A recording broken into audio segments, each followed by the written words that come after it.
Hi എല്ലാവർക്കും നമസ്കാരം. ഞാൻ Gokul Surendran and welcome to my channel super Gokul. ഇന്നത്തെ വീഡിയോയിൽ സംസാരിക്കാൻ പോകുന്നത് പുവർ മാൻസ് ഫോട്ടോഷോപ്പ് അല്ലെങ്കിൽ പാവപ്പെട്ടവൻ്റെ ഫോട്ടോഷോപ്പിനെ കുറിച്ചാണ്. ഇത് കുറേ ആൾക്ക് മുന്നേ ഞാൻ കേട്ടൊരു സംഭവമാണ്. അതായത് നിങ്ങൾക്കറിയാമല്ലോ, ഫോട്ടോഷോപ്പ് വളരെ പവർഫുള്ളായ ഒരു സോഫ്റ്റ്വെയറാണ്. ഒരുപാടുപെട്ട എല്ലാ എഡിറ്റിങ് അത് നടക്കും. പ്രൊഫഷണൽസ് യൂസ് ചെയ്യാറുണ്ട്, നമ്മളെപ്പോലെ ഒന്നും അറിയാത്ത ആൾക്കാർ ഉപയോഗിക്കാറുണ്ട്. ഞാൻ അത്യാവശ്യം ഉപയോഗിക്കുന്ന ഒരാളാണ്. സോ ഇന്ന് ഞങ്ങൾ പരിചയപ്പെടുന്നത് ഫ്രീ ആയിട്ടുള്ള ഫോട്ടോഷോപ്പാണ്. അതായത് ഒറിജിനൽ ഫോട്ടോഷോപ്പിന് നിങ്ങൾക്ക് ഏകദേശം മന്ത്ലി 700 രൂപ സബ്സ്ക്രിപ്ഷനൊക്കെയാണ് ഉള്ളത്. അല്ലെങ്കിൽ ഫോട്ടോഷോപ്പ് മാത്രമായിട്ടുള്ള പാക്കേജ് എനിക്ക് തോന്നുന്നത് ഏകദേശം 1500 രൂപ സംതിങ് എന്തോ ആണ്. നിങ്ങൾക്ക് അങ്ങനെ മുടക്കാൻ കാശില്ല, അല്ലെങ്കിൽ നിങ്ങൾക്ക് ഫോട്ടോഷോപ്പ് പഠിക്കണം എന്നൊക്കെ ആഗ്രഹമുള്ള ആൾക്കാരാണെങ്കിൽ നിങ്ങൾക്ക് ഇന്ന് ഒരു നല്ല ദിവസമായിരിക്കും. കാരണം ഞാൻ നിങ്ങൾ കാണിക്കാൻ പോകുന്നത് അങ്ങനത്തെ ഒരു സോഫ്റ്റ്വെയർ ആണ്. നിങ്ങൾക്ക് ഇൻ്റർനെറ്റ് ഉണ്ടെങ്കിൽ യൂസ് ചെയ്യാൻ പറ്റും. സോ പെട്ടെന്ന് തന്നെ തുടങ്ങാം.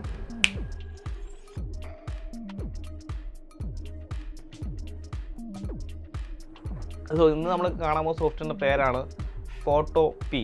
ഇതൊരു ഓൺലൈൻ സോഫ്റ്റ്വെയർ ആണ്. അതായത് നിങ്ങൾക്ക് വർക്ക് ചെയ്യണമെങ്കിൽ നിങ്ങൾക്ക് നെറ്റ് വേണം. സോ നെറ്റ് ഉണ്ടെങ്കിൽ നിങ്ങൾക്ക് ഇത് വർക്ക് ചെയ്യും. ഫോട്ടോഷോപ്പിലുള്ള എല്ലാ ഫീച്ചേഴ്സും ഇവിടെ തന്നെ ഉണ്ട്. ആൻഡ് നിങ്ങൾ ഉപയോഗിച്ച് ശീലമുള്ള ആൾക്കാരാണെങ്കിൽ, ഫോട്ടോഷോപ്പ് ഉപയോഗിച്ച് ശീലമുള്ള ആൾക്കാരാണെങ്കിൽ നിങ്ങൾക്ക് പെട്ടെന്ന് തന്നെ മനസ്സിലാവും ഞാൻ ഈ പറഞ്ഞ കാര്യം എന്തോന്ന്. എല്ലാ ഫീച്ചേഴ്സും ഇതിനകത്തുണ്ട്. ആൻഡ് എന്താ പറയുക, നിങ്ങളുടെ മൊബൈൽ ഫോണിൽ ഉപയോഗിക്കാൻ പറ്റും. മൊബൈൽ ഫോൺ എടുത്തിട്ട് photopea.com അടിച്ചു കൊടുത്തു കഴിഞ്ഞാൽ നിങ്ങൾക്ക് വെബ്സൈറ്റിൽ കയറാൻ പറ്റും. നിങ്ങളുടെ മൊബൈലിൽ തന്നെ ഫോട്ടോഷോപ്പിലെ പോലെ തന്നെ എഡിറ്റ് ചെയ്യാൻ നിങ്ങൾക്ക് പറ്റും. ഈ വീഡിയോയുടെ തമ്പ്നെയിൽ ഞാൻ അവിടെ ക്രിയേറ്റ് ചെയ്തതാണ്. വളരെ നല്ല ക്വാളിറ്റി തമ്പ്നെയിലൊക്കെ വരുന്നുണ്ട്. കൊള്ളാം സംഭവം. ആൻഡ് ഇതിന് ചില പ്രശ്നങ്ങളുണ്ട്, അത് ഞാൻ ഇതിനകത്ത് പറഞ്ഞുതരാം അതെങ്ങനെ പരിഹരിക്കാം. സോ വീഡിയോ മൊത്തം ഇരുന്ന് കാണാൻ നിങ്ങൾക്ക് ഉപകാരപ്പെടും.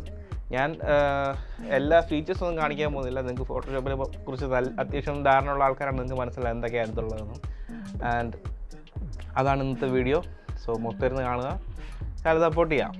അപ്പോൾ നമുക്ക് ഇനി അത് കാണിച്ചു തരാം. ഞാൻ എന്തായാലും എൻ്റെ സ്ക്രീൻ റെക്കോർഡൊന്നും ചെയ്യാൻ പോകുന്നില്ല.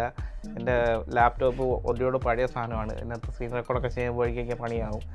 സോ അതുകൊണ്ട് ഓർമ്മിക്കാറുണ്ട്, ഇത് നിങ്ങൾ ലാപ്ടോപ്പിലാണ് ഇത് ഉപയോഗിക്കുന്നതെങ്കിൽ പോലും കുഴപ്പമൊന്നുമില്ല. എൻ്റെ ലാപ്ടോപ്പ് പഴയ സാധനമാണ്. i3 പ്രോസസ്സർ, അതുപോലെ തന്നെ ഗ്രാഫിക്സ് കാർഡൊന്നും ഇതിനകത്തില്ല. പക്ഷേ എങ്കിലും ഇതിനകത്ത് വരെയൊക്കെ ഇത് വർക്ക് ചെയ്യുന്നുണ്ട് സ്മൂത്തായിട്ട്. സോ നിങ്ങൾക്കും കുഴപ്പമില്ല. നിങ്ങളുടെ കയ്യിൽ പഴയ കമ്പ്യൂട്ടറൊക്കെ ആണെങ്കിൽ നിങ്ങൾക്ക് ഫോട്ടോഷോപ്പ് ഉപയോഗിച്ച് പഠിക്കണമെന്നൊക്കെ ഉണ്ടെങ്കിൽ ഇത് ട്രൈ ചെയ്യാമെന്നുള്ളത് ഒരുപാട് ഉപകാരപ്പെടും. പെട്ടെന്ന് തുടങ്ങാം. സോ ഇതാണ് നമ്മുടെ വെബ്സൈറ്റ് photopea.com. ആൻഡ് ഇത് നമ്മൾ ലോഗിൻ ആകുമ്പോൾ കയറി വരുന്ന സംഭവമാണ്. നിങ്ങൾക്ക് കാണാം ഇവിടെ എല്ലാ ടൂൾസും ഉണ്ട്, അതുപോലെ ബാക്കി ഫീച്ചേഴ്സും ഉണ്ട്. ഫോട്ടോഷോപ്പ് ഉള്ള പോലെ തന്നെ എനിക്കറിയാം കൊണ്ട് എന്തുകൊണ്ടാണ് ഫോട്ടോഷോപ്പുകാർ ഇതുവരെ ഇത് ബാൻ ചെയ്യാത്തത്. ഇത് ആരോ ക്രിയേറ്റ് ചെയ്തതാണ്, പക്ഷേ വളരെ നല്ലൊരു സോഫ്റ്റ്വെയറാണ്.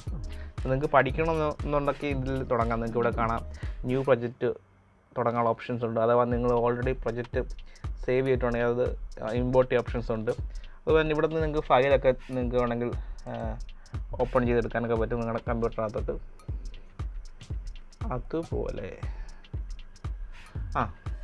അതുപോലെ ഇതിനകത്തൊരു കംപ്ലയിൻ്റ് ഉണ്ട്, അതിനെപ്പറ്റി ഞാൻ പറയാം. അതിൻ്റെ വേറെ സംഭവങ്ങളെ കാണിച്ചു തരാം. ഇവിടെ നിങ്ങൾ കണ്ടു, ഇവിടെ മോറെ ക്ലിക്ക് ചെയ്ത് കഴിഞ്ഞാൽ ഇവിടെ ഇൻസ്റ്റാൾ ഫോട്ടോപി എന്നൊരു ഓപ്ഷൻ വരും. ഇത് ക്ലിക്ക് ചെയ്ത് കഴിഞ്ഞാൽ എനിക്കിപ്പോൾ ഇത് ആക്റ്റീവ് അല്ല, ഓൾറെഡി ചെയ്തുകൊണ്ടാണ്. ക്ലിക്ക് ചെയ്ത് കഴിഞ്ഞാൽ നിങ്ങളുടെ ലാപ്ടോപ്പിലോട്ട് തന്നെ ഒരു ഐക്കൺ വന്ന് കിടക്കും. നീ കാണാം ഒരു സോഫ്റ്റ്വെയർ ഇൻസ്റ്റാൾ ആയിക്കോളും ഫോട്ടോപിയുടെ. പിന്നെ നിങ്ങൾ ക്ലിക്ക് ചെയ്യുമ്പോൾ നേരിട്ട് ആ പേജിലോട്ട് വന്നോളും. നിങ്ങൾക്ക് പ്രത്യേകിച്ച് ബ്രൗസർ ഇപ്പോൾ ഓപ്പൺ ആക്കേണ്ട ആവശ്യം വരത്തില്ല. നിങ്ങൾക്ക് പ്രത്യേക ഒരു സോഫ്റ്റ്വെയറിന് ഓപ്പൺ ആയിട്ട് വരും. സോ അതും കൂടെ ട്രൈ ചെയ്ത് നോക്കുക. നിങ്ങൾക്ക് എപ്പോഴും ബ്രൗസറിനകത്ത് പോയി അടിച്ചു കൊടുത്ത് ഓപ്പൺ ആക്കേണ്ട ആവശ്യമില്ല. ആദ്യം നിങ്ങൾ ഇവിടെ മോർ എന്ന് ക്ലിക്ക് ചെയ്തിട്ട് ഇൻസ്റ്റാൾ ഫോട്ടോപി എന്ന ഓപ്ഷൻ നിങ്ങൾക്ക് ആക്റ്റീവ് ആക്കിയോ. ആദ്യം അത് ക്ലിക്ക് ചെയ്ത് കഴിഞ്ഞാൽ നിങ്ങൾക്ക് നിങ്ങളുടെ കമ്പ്യൂട്ടറിനകത്ത് തന്നെ ഒരു സോഫ്റ്റ്വെയർ പോലെ തന്നെ ഓപ്പൺ ആക്കാൻ പറ്റും. നിങ്ങൾക്ക് നെറ്റ് ഉണ്ടെങ്കിൽ ഇത് വർക്ക് ചെയ്യത്തുള്ളൂ. സോ അത് ഓർത്തിരിക്കണം. സോ ഇതിൻ്റെ ഒരു കംപ്ലയിൻറ്റ് ഞാൻ നിങ്ങൾക്ക് പറഞ്ഞുതരാം. എൻ്റെ ലാപ്ടോപ്പിനാണോ എന്ന് എനിക്കറിയത്തില്ല. പക്ഷെ നിങ്ങൾക്ക് അഥവാ ഇങ്ങനെ സംഭവിച്ചു കഴിഞ്ഞാൽ എന്ത് ചെയ്യണമെന്നും കൂടെ ഞാൻ പറഞ്ഞുതരാം. സോ നോക്കുക, ഇപ്പം നമുക്ക് ഒരു ഫോട്ടോ ഇതിനകത്തോട്ട് ഇപ്പോൾ അപ്ലോഡ് ചെയ്യാം. ഞാനിപ്പോൾ ഒരു ഫോട്ടോ അപ്ലോഡ് ചെയ്യണം. ലോഡിങ് ഇതേ ലോഡായി. ഈ കാണുന്നതാണ് നമ്മളിപ്പോൾ അപ്ലോഡ് ചെയ്ത ഫോട്ടോ. നമ്മളിപ്പോൾ പറയുകയാണെങ്കിൽ എഡിറ്റ് എല്ലാം ചെയ്ത് കഴിഞ്ഞു എന്ന് കരുതുക. അതിനുശേഷം ഇവിടെ പോകുന്നു, എക്സ്പോർട്ട് ആസ് PNG അല്ലെങ്കിൽ JPEG ആയിട്ട് നമ്മൾ എക്സ്പോർട്ട് ചെയ്യുകയാണെങ്കിൽ ഇതാ ഇങ്ങനെ വരും. ക്വാളിറ്റിയൊക്കെ നമുക്ക് കൂട്ടി വയ്ക്കുക, ഫുള്ളാക്കാം. അതിനുശേഷം സേവ് കൊടുക്കുമ്പോൾ നമ്മുടെ ഡൗൺലോഡ്സിൽ പോയി അത് സേവ് ആവും. സേവ് ആയ ശേഷം നമ്മളത് ഓപ്പൺ ആകാൻ നോക്കുമ്പോൾ അത് മിക്കവാറും ഓപ്പൺ ആകത്തില്ല. ഇതൊരു SQL ഫയൽ എന്നാണ് കാണിക്കുന്നത്. ഇത് നേരിട്ട് ഓപ്പൺ ആകുന്നത്. നിങ്ങൾക്ക് ഓപ്പൺ ആവണമെന്നുണ്ടെങ്കിൽ നിങ്ങൾ ഓപ്പൺ വിത്ത് എന്ന് പോയിട്ട് അവിടെ പോയി വിൻഡോസ് ഫോട്ടോ വ്യൂവർ എന്ന് ക്ലിക്ക് ചെയ്താൽ മാത്രമേ ഇതിങ്ങനെ ഓപ്പൺ ആകത്തുള്ളൂ. പിന്നെ നിങ്ങൾ ഈ ഫയൽ തന്നെ നിങ്ങളുടെ മൊബൈലിലോട്ടോ മറ്റോ കോപ്പി ചെയ്തെടുക്കുകയാണെങ്കിൽ അവിടെ വർക്ക് ചെയ്യത്തില്ല. ഞാൻ ട്രൈ ചെയ്ത് നോക്കിയാണ്. ഈ ഫയൽ നമ്മൾ നേരിട്ട് ഇതാണ് നമ്മുടെ ഫയൽ. ഈ ഫയൽ നമ്മളിപ്പോൾ കോപ്പി ചെയ്ത് നമ്മുടെ മൊബൈലിലോട്ട് ട്രാൻസ്ഫർ ചെയ്യുകയാണെങ്കിൽ മൊബൈലിൽ അത് വർക്ക് ചെയ്യത്തില്ല. സോ എന്ത് ചെയ്യാൻ പറ്റും? നിങ്ങൾ ഫുൾ എഡിറ്റ് ചെയ്തിട്ട് ഇങ്ങനെയാണ് വരുന്നതെങ്കിൽ എന്ത് ചെയ്യാൻ പറ്റും? ഏറ്റവും എളുപ്പമുള്ള വഴി എന്താണെന്ന് വെച്ച് കഴിഞ്ഞാൽ നേരെ പോയി പെയിൻറ്റ് ഓപ്പൺ ആക്കുക. പെയിൻറ്റ് ഓപ്പൺ ആക്കിയിട്ട് അവിടെ നമ്മൾ എഡിറ്റ് ചെയ്ത ഈ ഫയൽ കൊണ്ടുവരിക. അപ്പം എനിക്ക് തോന്നുന്നു ഓപ്പൺ ആക്കി നോക്കാം. ഓപ്പൺ ആക്കിയിട്ട് ഡെസ്ക്ടോപ്പ്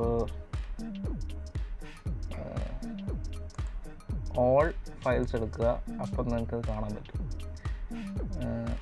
സിറ്റി ഏരിയൽ വ്യൂ എന്നുള്ള ഫയൽ ഇവിടെ ഇത് പിക്ചറായിട്ട് തന്നെ അപ്ലോഡ് ആവും, ഓപ്പൺ ആവും. അതിനുശേഷം ഇതൊന്നും കൂടെ സേവ് ചെയ്യുക. സേവ് ആസ് കൊടുത്ത് സേവ് ചെയ്യുക. സേവ് ചെയ്യുമ്പോൾ JPEG പിക്ചേഴ്സ് സെലക്ട് ചെയ്യുക.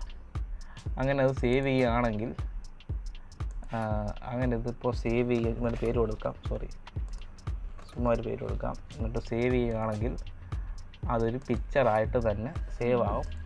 പിന്നീട് നിങ്ങൾക്ക് നിങ്ങളുടെ കമ്പ്യൂട്ടറിൽ ലാപ്ടോപ്പ് മൊബൈലിൽ എവിടെ വെച്ചാൽ അത് വ്യൂ ആവുകയും ചെയ്യും. അല്ലെങ്കിൽ ഈ സാധനം കാണാൻ പറ്റത്തില്ല. എന്താണ് സംഭവം എന്ന് എനിക്ക് അറിയുള്ളൂ. എന്തുകൊണ്ടാണ് ഇതിങ്ങനെ ചെയ്യുന്നതെന്ന് എനിക്കറിയത്തില്ല. പക്ഷേ ഇങ്ങനെ പ്രശ്നം ഇതിനുണ്ട്. സോ അത് ഞാൻ പറഞ്ഞതേ ഉള്ളൂ. അല്ലാത്ത പക്ഷം നിങ്ങൾക്ക് ഉപയോഗിക്കാൻ പറ്റുന്ന നല്ലൊരു സോഫ്റ്റ്വെയർ തന്നെയാണിത്. സോ ഒന്ന് ഓർത്തിരിക്കുക. നിങ്ങളുടെ ഫയൽ എക്സ്പോർട്ട് ചെയ്ത് കഴിയുമ്പോൾ നിങ്ങൾ PNG അല്ലെങ്കിൽ JPEG ആയിട്ട് എക്സ്പോർട്ട് ചെയ്ത് കഴിയുമ്പോൾ ഇത് ചിലപ്പോൾ ഓപ്പൺ ആവത്തില്ല. ഓപ്പൺ ആവണമെന്നുണ്ടെങ്കിൽ നിങ്ങളിത് നിങ്ങളുടെ പെയിൻറ്റിനകത്തോട്ട് ഓപ്പൺ ചെയ്തെടുത്തിട്ട് അവിടുന്ന് ഇത് JPEG ആയിട്ട് ഒന്നും കൂടെ സേവ് ചെയ്ത് കഴിഞ്ഞാൽ, ഇപ്പോൾ കാണിച്ചു തന്ന പോലെ സേവ് ചെയ്ത് കഴിഞ്ഞാൽ നിങ്ങൾക്ക് അത് നിങ്ങളുടെ മൊബൈലിലോ എവിടെ ആണെങ്കിലും നിങ്ങൾക്ക് തുറന്ന് നോക്കാൻ പറ്റും. സോ നിങ്ങൾക്ക് ഉപയോഗിക്കാനും പറ്റും. സോ ഇവിടെ നിങ്ങൾ ജസ്റ്റ് ഓൾ ഫയൽസ് എടുക്കുക. അവിടെ നിങ്ങളുടെ സാധനത്തിൻ്റെ പേര് വെക്കുക. ഇങ്ങനെ ഒരു ഫയലായിട്ടാണ് കിടക്കുന്നത്. ഇവിടെ ഓപ്പൺ ആക്കുമ്പോൾ കറക്റ്റായിട്ട് ഓപ്പൺ ആയിട്ട് വരും, ഒരു പ്രശ്നമില്ലാതെ. പിന്നെ ഒന്നും കൂടെ നിങ്ങൾ സേവ് ചെയ്യുമ്പോൾ JPEG ആയിട്ട് സേവ് ചെയ്യുക. അപ്പോൾ സേവ് ചെയ്യുമ്പോൾ നിങ്ങൾക്ക് പിന്നീട് അത് ഓപ്പൺ ആവും, അതായത് മര്യാദയ്ക്ക് ഓപ്പൺ ആവും. നിങ്ങൾക്ക് മൊബൈൽ ഫോണുകളിലും കിട്ടും. സോ ഇതൊന്ന് ഓർത്തിരിക്കുക. സോ ഇതായിരുന്നു ഇന്നത്തെ വിഷയം. ചെറിയൊരു സംഭവമാണെങ്കിലും ആർക്കെങ്കിലും ഉപകാരപ്പെടുന്നതാണ് എൻ്റെ വിശ്വാസം. സോ ഉപയോഗിച്ച് നോക്കുക. ഉപയോഗിച്ചിട്ട് താഴെ അഭിപ്രായങ്ങൾ എഴുതുക. നിങ്ങളൊന്ന് കമൻറ്റ് ചെയ്യാൻ ശ്രമിക്കുക. എന്തെങ്കിലും തെറ്റുകുറ്റങ്ങളുണ്ടെങ്കിൽ കമൻറ്റ് ചെയ്യാൻ ശ്രമിക്കുക. അതുപോലെ തന്നെ വീഡിയോ ഇഷ്ടപ്പെട്ട ലൈക്ക് ചെയ്യാൻ മറക്കരുത്. നിങ്ങൾ ലൈക്ക് ചെയ്യുകയാണെങ്കിൽ കൂടുതൽ പേർക്ക് ഈ വീഡിയോ ചെന്നെത്തും. സോ ലൈക്ക് ചെയ്യുക, അതുപോലെ തന്നെ സപ്പോർട്ട് ചെയ്യുക. കമൻറ്റ് ചെയ്യുന്ന എല്ലാവർക്കും ഒരുപാട് നന്ദി.